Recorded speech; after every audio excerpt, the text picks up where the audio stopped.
Hello everyone. आज हम लोग एमएससी केमिस्ट्री में एलिमिनेशन रिएक्शन के अंदर पायरोलैटिक सिन एलिमिनेशन रिएक्शन डिस्कस करेंगे। इसको हम लोग क्या बोलते हैं, इंटरनल एलिमिनेशन। तभी इसको शॉर्ट में क्या लिखा है, EI। ठीक है। तो आपने E1 रिएक्शन पढ़ा, इससे पहले E2 रिएक्शन पढ़ा, E1 CB रिएक्शन पढ़ा। वहाँ पर क्या होता है, बेस क्या करता है, प्रोटॉन को अब्स्ट्रैक्ट करता है। ठीक है। और वो रिएक्शन किसी किसी न किसी सॉल्वेंट की प्रेजेंस में होती है। पर जो पायरोलैटिक सिन एलिमिनेशन है, ये किसी रिएजेंट की प्रेजेंस में नहीं होती है, ना ही इसमें सॉल्वेंट की जरूरत पड़ती है, ना ही रिएजेंट की जरूरत पड़ती है। अगर यहाँ पर किसी चीज़ की जरूरत पड़ती है तो उसको हम लोग क्या बोलते हैं, हीट, सिर्फ उष्मा की जरूरत पड़ती है। तो ऐसी एलिमिनेशन रिएक्शन जो हीट की प्रेजेंस में होती हैं उनको क्या बोलते हैं हम लोग, पायरोलैटिक सिन एलिमिनेशन। पायरो का मतलब क्या होता है, हीट होता है। ठीक है। अब ये रिएक्शन गैसियस फेज में ही होती है मोस्टली। ठीक हो गया ना। तो इसमें क्या होता है, देखो जब हम इस रिएक्शन को पढ़ेंगे अच्छे से, इसकी मैकेनिज्म को डिस्कस करेंगे, तो आप देखोगे तो ये जो रिएक्शन है इसमें साइक्लिक ट्रांजिशन स्टेट बनती है, 6 मेंबर या 5 मेंबर बनती है। ठीक है। और जो ये एलिमिनेशन रिएक्शन है, एस्टेट में, जेनथेट में, एमीन ऑक्साइड में, सल्फर ऑक्साइड में, सिलिन ऑक्साइड में पाई जाती है, इनमें होती है सिन एलिमिनेशन। ठीक है। अब देखो इसमें क्या एक चीज़ जरूरत है, in syn elimination product formation always takes place by Hofmann rule.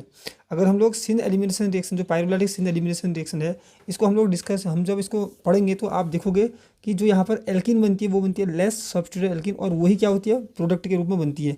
तब क्या बोला, इस टाइप की जो रिएक्शन होती है, पायरोलैटिक सिन एलिमिनेशन रिएक्शन जो होती हैं, इसमें जो प्रोडक्ट बनता है सेडजेप के अकॉर्डिंग नहीं बनता है, ये हॉफमैन रूल के अकॉर्डिंग बनता है। मतलब कि लेस सब्स्टिट्यूटेड जो एल्किन होती है वो यहाँ पर प्रोडक्ट के फॉर्म में बनती है।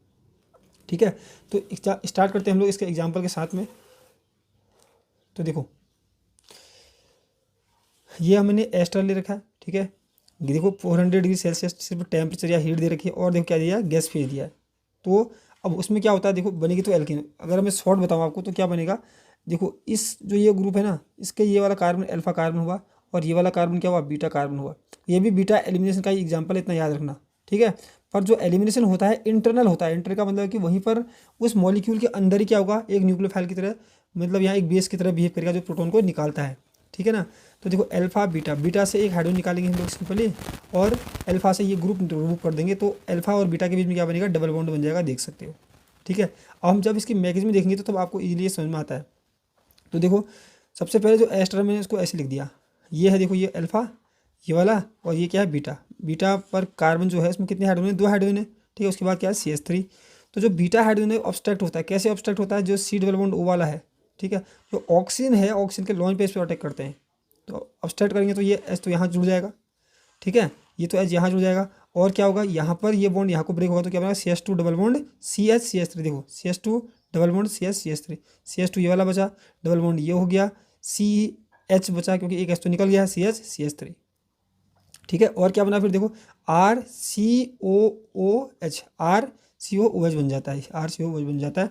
तो इसकी ट्रांजिशन स्टेट दिखा रखी है यहाँ पर, आप देख सकते हो 6 मेंबर्ड है, 1 2 3 4 5 6, 6 मेंबर ट्रांजिशन स्टेट है। अब इसमें क्या है, देखो आप गौर से देखो इसको, यहाँ पर बॉन्ड क्या हो रहा है, ब्रेकिंग हो रहा है। ठीक है।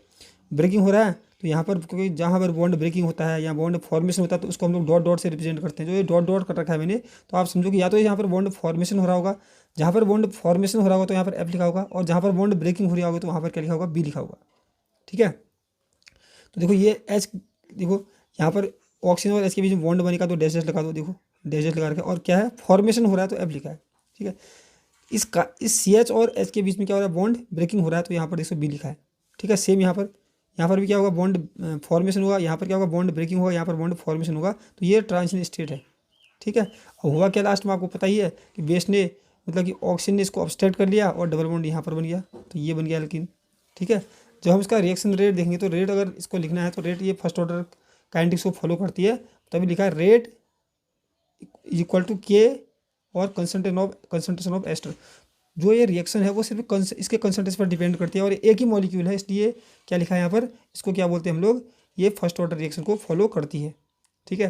अब हमको ये जानना जरूरी है कि इसकी स्टीरियोकेमिस्ट्री क्या होती है, उसको हम लोग डिस्कस करते हैं। तो देखो देखो जैसे ये है ना, सबके सब आपको आना चाहिए, बहुत ही इंपॉर्टेंट रिएक्शन है।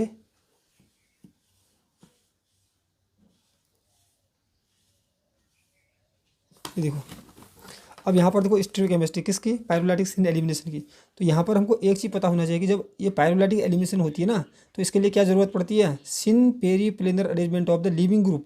जो भी लीव कर रहा है और जो कौन कौन लीव करता है बताओ। इससे पहले आपने क्या देखा, एक हाइड्रोजन निकलता है, एक लिविंग ग्रुप लीव करता है, तो दो चीज़ लीव करता है ना।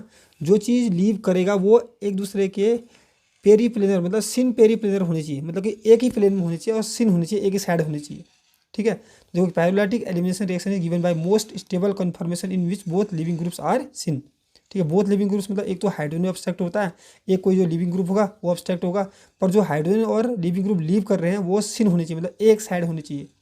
तो देखो जैसे मैंने ये लिखा है एक कंपाउंड, इसको इरिथ्रो बोल रहे हैं। इरिथ्रो क्यों बोल रहे हैं, क्योंकि सेम ग्रुप सेम साइड है फिशर प्रोजेक्शन के। ठीक है, इधर भी देखो सेम C6H5 C6H5, यहाँ भी H और H एक ही साइड है।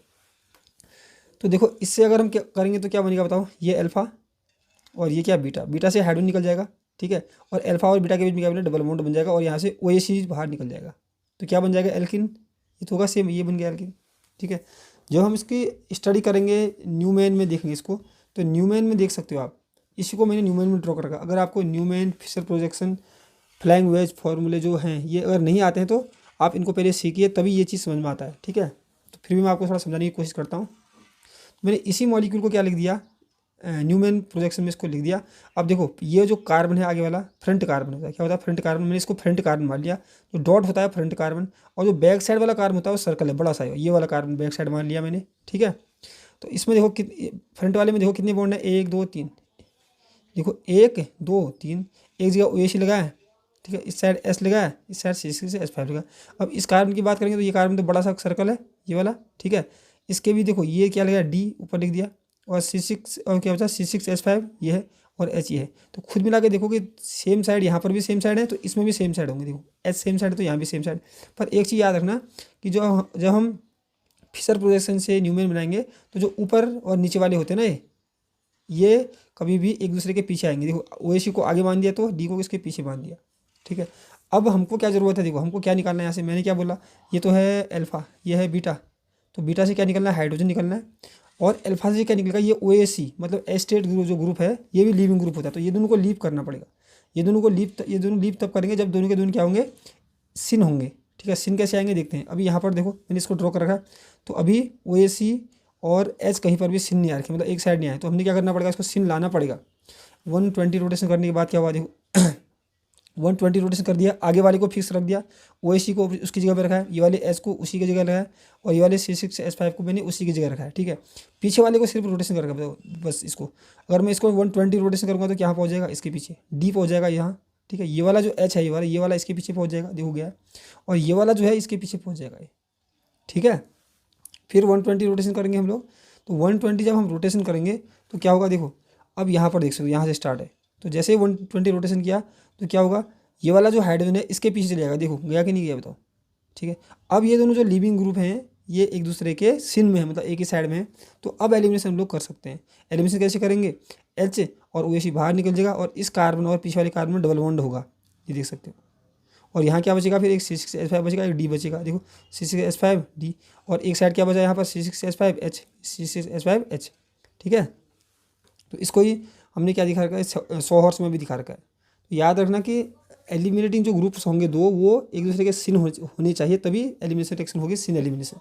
ठीक है, अब देखो एग्जाम्पल, सबसे पहले हम लोग ज़ैंथेट एस्टर ले रहे हैं।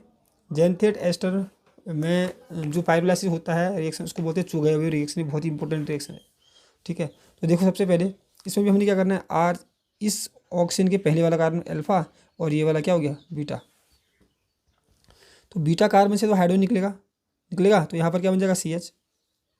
यहाँ देख सकते हो अभी पहले देखो, पहले हमने क्या कर रखा है, और भी इसको वो कर रखा है, ज़ैंथेट बना रहे हैं, तो इसको लीव कर दिया, तो नेगेटिव कहाँ जुड़ जाएगा, नेगेटिव के साथ क्या जुड़ेगा, CH3 जुड़ जाएगा, देखो जुड़ गया। ठीक है, अब इधर पर होगा एलिमिनेशन, क्योंकि सिंपल ही हीट देखा है। अब ये हमारा बन गया ज़ैंथेट एस्टर। ठीक है, क्योंकि सल्फर है और ये एस्टर ही है वैसे तो, ये अल्फा कार्बन ये बीटा कार्बन, तो होने वाला क्या आपको पता है, बीटा से हाइड्रोजन निकलेगा, अल्फा से ये पूरा का पूरा ग्रुप लीव कर जाएगा, तो क्या बनेगा RCH डबल बॉन्ड CH2, देख सकते हो RCH डबल बॉन्ड, देखो RCH डबल बॉन्ड CH2। ठीक है, इसकी मैग्नीट्यूड भी देख सकते हो। ठीक है, जो अंदर ही देखो, अंदर ही जो सल्फर है ना ये वाला, यही मतलब यही बेस की तरह बिहेव करता है, देखो यही प्रोटॉन को ऑब्स्ट्रैक्ट करता है, तो यहाँ गया, यहाँ पर डबल बॉन्ड बन गया, ये हो गया। ठीक है, चलो एक दो एग्जाम्पल और दिखाते हैं। तो अब देखो ये pyrolysis of tertiary amine oxide, इसको क्या बोलते हैं, कोप एलिमिनेशन बोलते हैं। ठीक है, यहाँ पर भी आप देख सकते हो टर्सरी एमीन है, ठीक है, एमीनो ऑक्साइड इसको बोलते हैं। यहाँ पर भी सेम क्या होगा, इस नाइट्रोजन से जुड़ा कार्बन अल्फा, ये वाला क्या होगा बीटा। अल्फा से क्या निकलेगा, ये पूरे का पूरा ग्रुप लीव करेगा, अभी देखते हैं थोड़ी देर में, ठीक है। बीटा से क्या निकलेगा, हाइड्रोजन निकलेगा, तो और अल्फा और बीटा के बीच में क्या बनेगा, डबल बॉन्ड। आप समझ में आ रहा होगा आपको, ठीक है। इसकी मैकेनिज्म भी देख सकते हो कि जो यहाँ पर ऑक्सीजन है ये क्या करेगा, बीटा से हाइड्रोजन निकालेगा, ये देखो निकाल रखा है बीटा हाइड्रोजन अल्फा, ये कौन सा अल्फा और ये क्या है बीटा, तो यही है यहाँ पर, ठीक है। जैसे निकाला तो एच, ये OH बन जाएगा, और ये वाला बॉन्ड यहाँ को ब्रेक हुआ तो क्या बन जाएगा, RCH डबल बॉन्ड CH2, तो ये देखो, ठीक है। ऐसे ही सल्फोक्साइड का भी हम लोग देख सकते हैं जिन, तो बहुत ही सिंपल चीज़ है, इतनी हार्ड नहीं है। तो सबसे पहले देखो अल्फा कौन सा, बीटा कौन, ये बीटा, बीटा से हाइड्रोजन निकलना है ना, बीटा से हाइड्रोजन कौन निकालेगा, ये निकालेगा, इसको मैं ऐसे कर दूँ, ऐसे, अभी भी CH2 है, ठीक है। ये ऑक्सीजन इस पर अटैक करेगा, ये बॉन्ड यहाँ चले जाएगा और ये यहाँ से बाहर चले जाएगा ऐसे, तो क्या बनेगा फिर से बता सकते हो, RCH डबल बॉन्ड CH2R, देख सकते हो, ठीक है। तो ये है हमारा पायरोलैटिक सिन एलिमिनेशन।